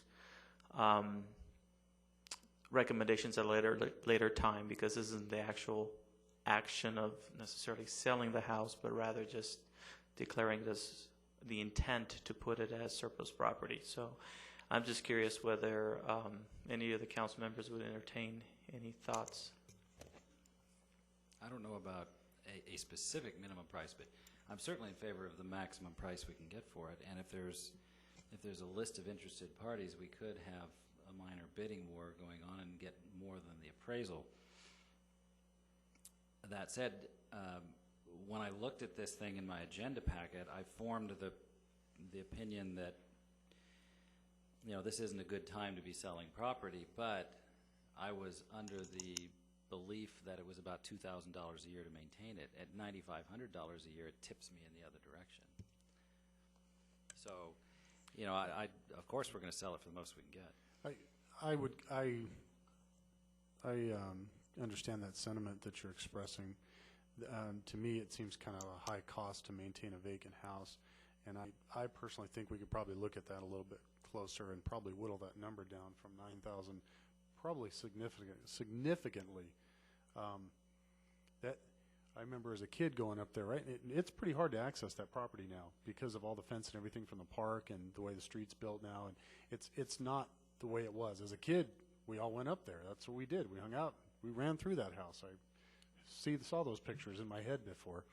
So, but I just don't know that I will give you that I think maybe $10,000 a year is a waste to spend on that property, but I don't necessarily believe that that's required to maintain it. But I think that can be for the next month and a half until we have the public hearing. That can be analyzed, how to minimize that. Well, then let's analyze it first. That's all. But all this is doing is setting a public hearing date. Well, this is saying that we have an intent to sell right now, not necessarily selling, but we have the intent to do that. But I would say we analyze all that stuff first. I just, personally, I think we could eliminate some of that cost and watch the market a little bit longer, but that's just my opinion. And if so, it would tip me back the other direction because I'm looking at it from a financial perspective. Like I said, from a preservation perspective, we should put it in private hands. But from maximizing the city's return on investment, it tips either way based on the cost of maintenance. Go ahead, Dr. Daly, but I do have a question for If I Mayor understand Rigsby. the resolution, this moves it forward, right?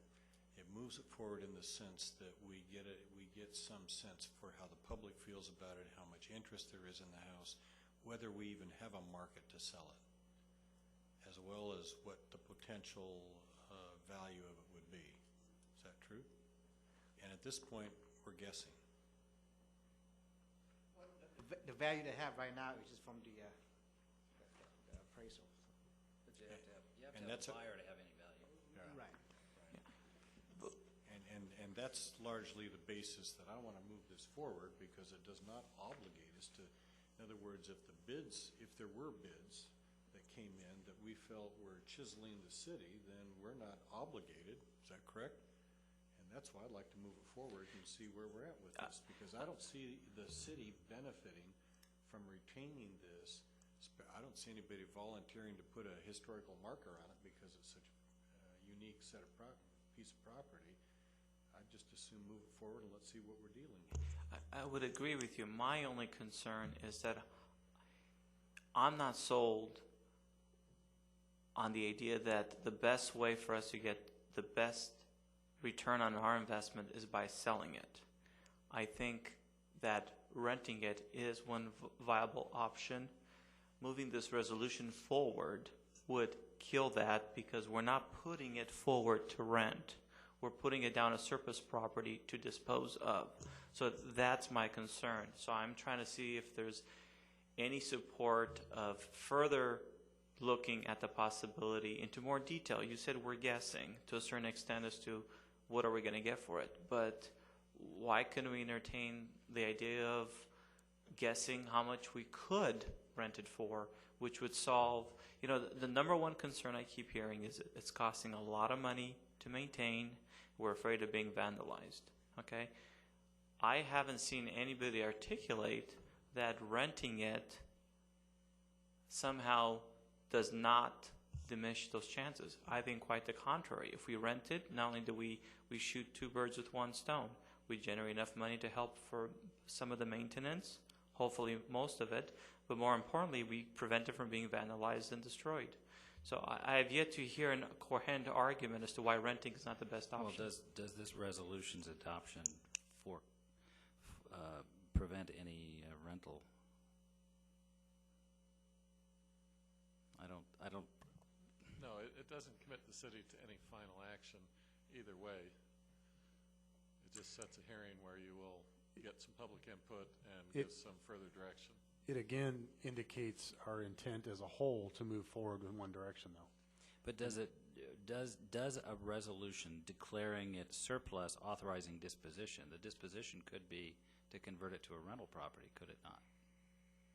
Or does that require, is this language that's lawyerese for, we're going to sell it? Well, this resolution is saying that you're considering selling it. At the next hearing, you will decide whether to go forward with a sale. So you could always change course at the next hearing or even after that. Okay, well then, would the, obviously if we wanted to rent it, we could have rented up to this point, so I don't think we need a resolution to rent it. However, I wonder if the person who perhaps made the motion that we move forward with this item would entertain amending the motion that gives us the option of dispose this property either via sell or possibly maintain as rental. Point of order, are we allowed to amend I'm asking for the agendized item? That's a question of the attorney. Yes, you could amend the agendized item as long as you're within the scope of what was advertised for the hearing. Let me just add a little bit because, again, I think there's a third option, which is it's not being rented out and just maintaining it in hopes that the market improves. And I will say this, and this is my personal opinion, I don't, there's a lot of reasons why we have the power and everything going on there for the alarm system and the phone for the alarm system and all that. Alarm systems are reactionary devices, and 99 times out of 100 they don't work. That's my experience. I will say that. I'm going to tell you that right now. All it's going to do is by the time the deputy gets there, the deputy's going to know they got to take a report for something. And there's nothing really in that house to steal other than the fixtures. I'm not certain why we even maintain an alarm there. I think that's a waste of money. My opinion again. There are a lot of things here that that we're spending money on this house where we don't necessarily need to. And we could almost whittle that down to nothing where it wouldn't cost us to leave it vacant for 10 years to see where the market goes. I agree with everybody on this panel, and I look up to our mayor because he is the financial conservative on this panel, and he really does want the best, and I want that too. I got to hope that the housing market's going to come back a little bit, and we can actually do better at this. Let me add one thing. We have a good example. We have the Cole house and the house right next to it. What's the name of that house? Curtis Fish house. Both of them got the wire stolen. The Cole house got the stairway stolen. All the trim, all the molding got stolen, and it's going to cost a lot more to repair those two houses just because. And you're right, the alarm, we just put it there to just scare some kids. But professional thief, they will steal it and then let alarm sound and then walk away. When was it vandalized, and when were those items stolen? Probably about 2 years ago. 2 years ago, okay. And just to let you know, that particular house, we did wire, we wired the house for, at that time, was $20,000. Yeah. Just a macroeconomic comment about housing values in this area. Housing values in this area tend to go up slowly, and then they peak, and then they sawtooth back down again. I've never seen a circumstance in this area where the housing values went up fast and then stayed level and then gradually declined. It tends to be a very slow climb upward. And when you've got surplus property on the market, there's huge inventory of foreclosed properties in this area and in the entire United States. And there is no shortage of houses. There's no need for housing prices to shoot up. So I don't foresee a massive inflation in housing values. And I think they would probably recover 2 or 3 years ago value in about 15 years. That would be my best guess. And I've been better than the local economist at predicting housing values, so put that one in your cap. I will agree with you on everything except related to this property. I don't think it's about the fact that this is just an open house for sale. I think it all has to do with location, location, location, and I'll say it 3 more times. It is probably one of the most prime spots in the city of Loma Linda, and we just happen to be in control of that as the city at this point. So is that something we want to let go of right away? Now, don't throw rocks at me, but it's not necessarily about the house. I think a lot of it has to do with the land and the value of the land in that location. And I think that's what makes it so valuable, as opposed to a house that's in another part of town. Now, I live on that part of the other part of town, so I'm not, I'm willing to say there are differences in the city in property values, and it's based on location, that's all. But realistically, when housing values climb, the house is the same. The construction value of a house is the same in an inflating market. Essentially, what goes up is the land value. So when I'm talking about that gradual increase, it's land value increase. And yes, this looks, $96,000 for that big old property on a view lot sounds a little bit too cheap. It's exceedingly cheap. Yeah. I mean, I paid almost that much for half an acre in 2001 when the values were still low. You got to understand what This is across the street from houses that have now been built up in front of it that were not there before. And there it comes.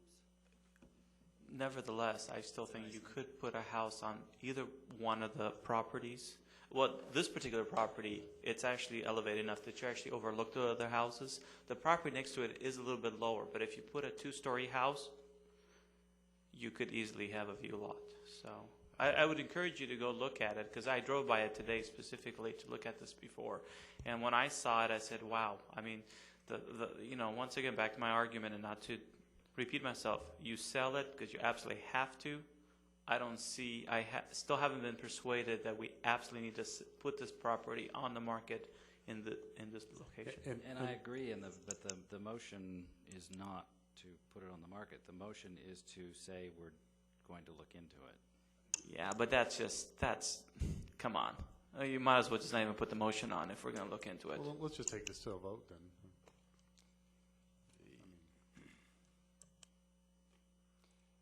I'm hoping that... I want everyone out there in TV land to see how much we're fighting for every last dime. So your tax dollars are being preserved. Yeah, I think the bottom line is going to find out who's going to become more stubborn in this decision. There's a comment from the viewers gallery here. Let's put some light on the subject. Thank you. One question.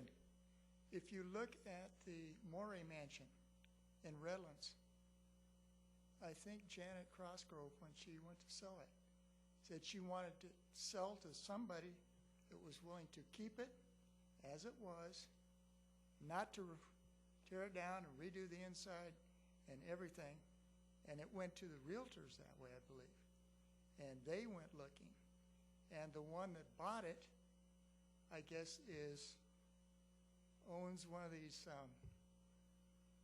places over at the old Kaiser Steel plant, and I've forgotten what he makes now. Oh, he does the coring through mountains, has built these machines, and they said they wanted to keep it as it was. They don't want to do anything to it. Now, whether this element could be put into it, we are looking for specific people. Put your name on a request that we would be interested to say, now we can look at it. What is their true intent? Instead of saying, well, if you go through a realtor, they got a buyer, you don't know who the buyer is, and somebody gets it. But that's a prime view spot up there. Yeah, and I think most of our contention right now is over maximizing our return and not over preserving the property. I don't think anybody wants to tear it down or anything. So I think that we just, and see, I'm a big believer in markets, and you don't know what it's worth until you dangle it in the marketplace. That's probably my parting comment. But we can have a vote about it, and if this vote fails, then I guess we can have a substitute motion for putting it on the agenda to consider again in the future after some more analysis. I agree with your assessment. I think that I can speak for myself only. I'm not a professional real estate investor or appraiser, and so we all know the economy is down. But what Deborah says makes sense to me too, and that is people that look for old historical homes like this are kind of a unique part of the market. I wouldn't be interested in this property unless I was going to build something up where I could take advantage of the view. But I know I have good friends that have historical properties in Redlands. And in my mind, again, I don't have any data, concrete data, that helps me make a judgment as to the cost-benefit ratio. What Jarb's described leads me to feel like the city's not in the real estate business. We want to maximize our assets, but at the same time, we're not here to assess risk either. And my personal experience with rentals, I don't own any rental property, but I have a relative that I used to manage a bunch of his rentals. That was a total pain in the neck. I mean, that's why I don't have any rentals, is I have no interest in that kind of speculative investment. And so I know for a fact there are hazards in that. Does that necessarily have a direct impact on what would happen with this property? I don't know that. But in my mind, if staff has investigated this and believes that we're able to retain all of the surrounding property that's of high value, then and that it would reduce our risk by seeking qualified buyers that would retain and continue to restore the property, then I'm okay with it. But again, that's not a professional opinion. That's a personal bias based on experience more than anything else. I understand where you're coming from, but the way I look at it is I'm interested by the public to make the best decision that will not necessarily maximize the profit, but ensure that we don't make decisions that later we're going to scratch our heads and say, why do we do that? And I'll give you an example. Yes, staff 2 years ago wholeheartedly supported buying millions and millions of dollars of land at the top of the market. We spent millions that we could have put in so many other things. But no, that was a good decision, and the council before then, everybody agreed that's what they wanted to do. Now we have an opportunity to perhaps not make the same mistake, but rather than preserve our right to make sure that we are entrusted with the assets that we do have and maximize them, and the direction we're getting is we're going to sell a piece of property at the bottom of the market. I haven't heard a single argument that says we need every single one of those pennies today because we have these incredible projects that have to be done, and if we don't have those money, we're going to lose the ability to do any of those projects. I don't see any urgency whatsoever that would compel me to believe that we have to sell this property in the next few months. I haven't, and that's why I cannot, in good conscience, support disposing of this property at this time. And how do you address the risks that have been identified, the cost and the risks in retaining the property for the city? I tend to agree with Mr. Duper. I think that some of those costs have been... But he agreed with me. Well, no, he said that leaving it empty may not cost us as much as it appears it might cost. I said I don't believe we should be spending $9,500 to maintain it, but I also don't think it would cost $9,500. I actually agree with everybody's comments. I agree. I don't think we should sell it for a song either.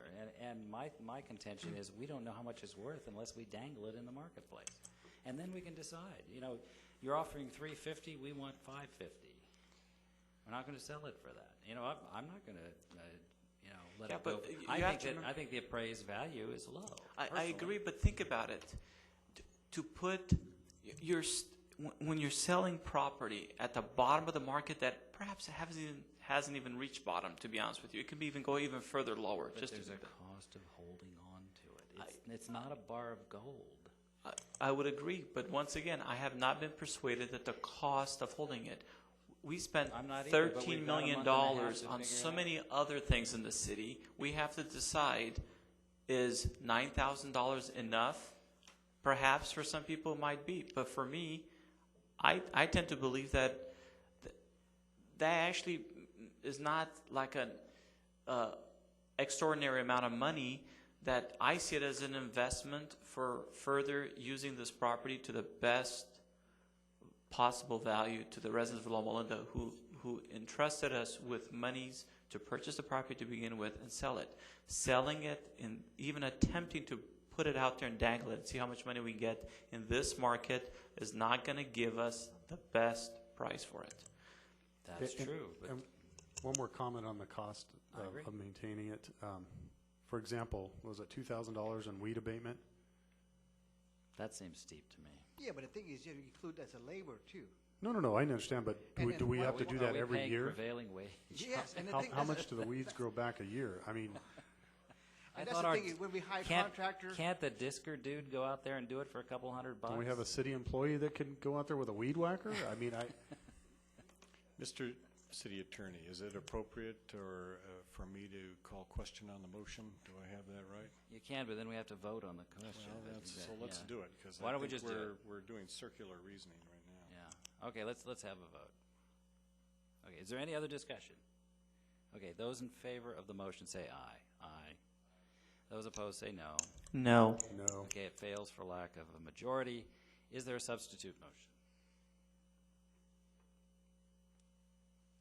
I make a motion that we continue this item to the December 16 meeting, at which time we're going to go over this again, and hopefully by then we'll get more public input or more participation, and perhaps my two esteemed colleagues may be able to change their minds between now and then. Is it a continuation of a dead vote, or is it a setting or instructing staff to come back with further information? Well, I would make a motion to continue it and instruct staff to provide us with a little bit more. Two things. One is, what is the least amount of money they can see us spending on this property to maintain it? Or number two, what is a fair, reasonable amount of money we could generate from it by renting it out? What is the basis of Councilman Brower's avoiding this discussion? Well, he had indicated Conflict that his of interest. property is within 500 feet of the subject property. But not the house. His not property is within within 500 500 feet feet of the adjacent of the property. adjacent property. Yes, and that's a good point. We could separate these into two separate actions when it comes back. And I then he recommend could we do. participate.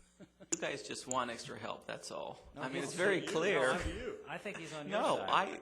I'm not sure Your what argument side is- he's on, your but it's argument is very so clear to me that Your argument is you're so not going to change compelling my that- direction, so you want an extra councilman to vote with you. No, I'm just suggesting that we're at a deadlock, and there are 5 members of the council, and if we're not violating conflict of interest law, then it would be appropriate for him to weigh in on this. The only thing is My understanding from him, his property is within 500 feet, but it's of adjacent property that's not at issue here. his statement was he doesn't believe it affects him, but he elected of his own personal will to abstain. Yeah, I think you're right.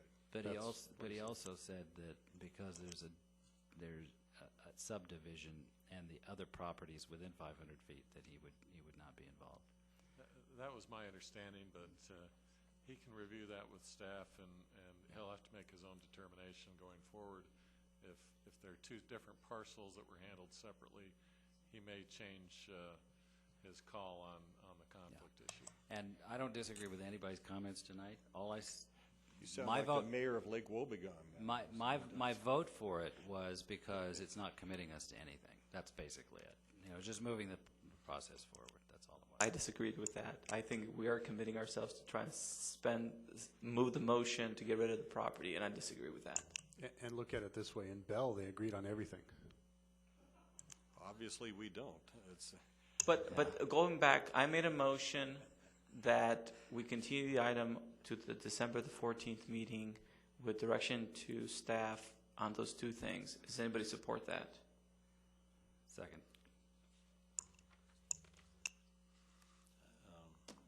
And I'm fine with that. How does staff feel about that? Is there more data that can be gleaned that would enlighten the dilemma that we're facing? well, the cost of maintaining it, it can be, of course, can be not quite zero, it can be less, but but then you will hear a complaint from the neighbor across the street, for example. As far as the rent, the cost of the rent go, yes, I can contact local realty and say, hey, how much this house can rent it for. And then you'll need to find out if there's any further improvements that would have to occur before a rental could be done, Yes. because that would have to be figured into it. And my only advice to our fellow council members is to, between now and December, is, read the tea leaves and talk to the neighbors, talk to people in the community, and see how they feel about cities selling property at the bottom of the market. It's not about that. It's about maximizing return. And sometimes that happens by dumping property in a slowly growing market that costs you more than the appreciation to maintain. You have not persuaded me of that, obviously, because I did not vote with that argument. I think this property is fairly close to Dr. Kuna Harris' property, your brother. You might want to have him here in December when this gets reconsidered so he can weigh in on it. Shall I go wake up Stan? Yeah, I think. But, well, we made a motion, we seconded, and we haven't voted on the second motion. Is there any further discussion? Is there any opposition? Hearing none, it's approved. So, Continue to December 14th. okay, we have no new business. Reports of councilmen. I would only wanted to add that I recently met a lady in our community who informed me that she enjoys watching the city council with quite a passion, and I told her that I would say hi to her, and I just wanted to say hi to Sally because she's really excited about our council meetings, and I just wanted to acknowledge her. Thank you. I hope the sound system is working. Occasionally it's not working terribly well. Any other reports of councilmen? I'd just like to remind everybody to get out and vote. Make sure you get out there and make your voice heard. And if you haven't figured out who's out there, you need to do a little research on them. And let's change our government. I think we've started here pretty drastically in the last couple of years. Let's just expand it out a little bit. And on that note, correct me if I'm wrong, Jar, but is it Proposition 22? That's one that I know we as the city haven't taken a position on it, but that is the one that by voting yes on it, it prevents the state government from raiding city funds. You have to remember we lost close to $3 million, and if we don't vote for that proposition, we put ourselves in jeopardy of continuing. If the state continues to go at the rate it's going, they do have the money. They're going to take it from us. And at some point, our services are going to be affected. So I want to make sure everybody's clear on that. And one other item, since I've got the floor, I'm sorry. Just once again, remind everyone that if you spend your money in Loma Linda, it not only helps our local businesses, but also helps us as the city as we retain property taxes, sales taxes, I'm sorry. We have a number of great businesses, from cars to restaurants. I hear Mr. Kebab is an awesome place. Everybody seems to go over there. They have great meat, for those meat eaters, and also vegetarian food. Our local bookstore sells the latest MacBook Airs and iPads. You don't have to go to Rancho Cucamonga. You don't have to go to Best Buy. You can buy it right here in Loma Linda. So I just wanted to remind everybody of that. Thank you. Two quick things. I understand there was some question on the Lita Carroll Break property as to why my recusal. I just want to be crystal clear. The reason why I did not participate is, again, I think there is a property line that is within 500 feet of other personal property that I own. And that is my understanding of a potential conflict of interest. If staff and city attorney, if and when this item comes back again, can clearly separate the property lines, that is not an issue. There may be a potential would participate, but again, not wanting to leave anyone in the lurch as to what the reason was, and just trying to be as cautious as possible. The other item that I had written down was just made a copy from League of Cities. California League of Cities position on Prop 22, and I think it's very important. It is so frustrating. I think a lot of us have heard the radio ads. The one that sticks in my mind is the one about, if you want to prevent another Robert Rizzo and city managers getting more money to give to city managers like Rizzo and to spend money totally inappropriately, then vote against Prop 22. It is really misleading, as so many political ads are, but I'm really afraid the average person is going to fall. Speaking of falling, hopefully not. But I do think it is extremely important to urge, as Mayor Pro Tem said, a yes vote on 22, because it is literally stealing from your local city. And look between the lines of those ridiculously misleading ads about Rizzo. It has really nothing to do with this initiative. Okay, I have a report from Sandbag, San Bernardino Associated Governments. It also sits as the Transportation Authority for San Bernardino County, and I just wanted to let everybody know that I cast one of 3 no votes on a move by Sandbag to investigate turning the 10 freeway into a toll road. The plans are well underway, spending millions of dollars on consultants to check out the feasibility of making a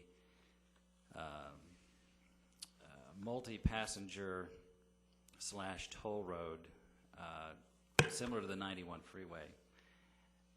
The Mayor of Chino and I and Supervisor Gonzalez voted no on this because we believe that this is an attempt by Sandbag and Transportation Authority in general to enhance its revenue at the expense of the citizens of our area, and also to funnel visitors from westward directions right past us and out to the low desert, and to have relatively limited access to our shopping opportunities when in these toll lanes. I personally believe that one of the biggest faults of government and bureaucracies in general is a tendency to develop a voracious appetite for revenue. And Sandbag is a wonderful organization run by very qualified and professional staff. But I don't think that a down market that limits the amount of Measure I funds and pushes off some projects farther into the future than originally planned warrants doing this kind of a grab at our pocketbooks.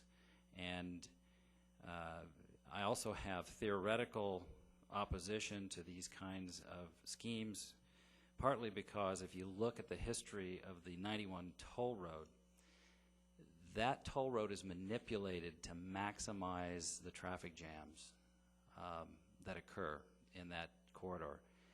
And it's under the guise of, well, we have to keep a certain amount flowing, so we raise the rates on the toll road so that there's good solid flow.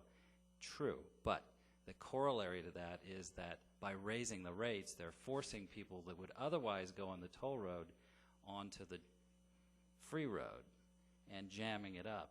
And unless there's a traffic jam, there's no revenue for a toll road. So think about it from that perspective. A toll road, yes, they will say more cars will get through a freeway with a toll road in the fast lane than if you don't have it. They'll say that. But the corollary is there has to be a traffic jam for the toll road to make any business sense. So I'm categorically opposed. And my philosophy, if anybody wants to challenge me on it, my philosophy is freeway or no way.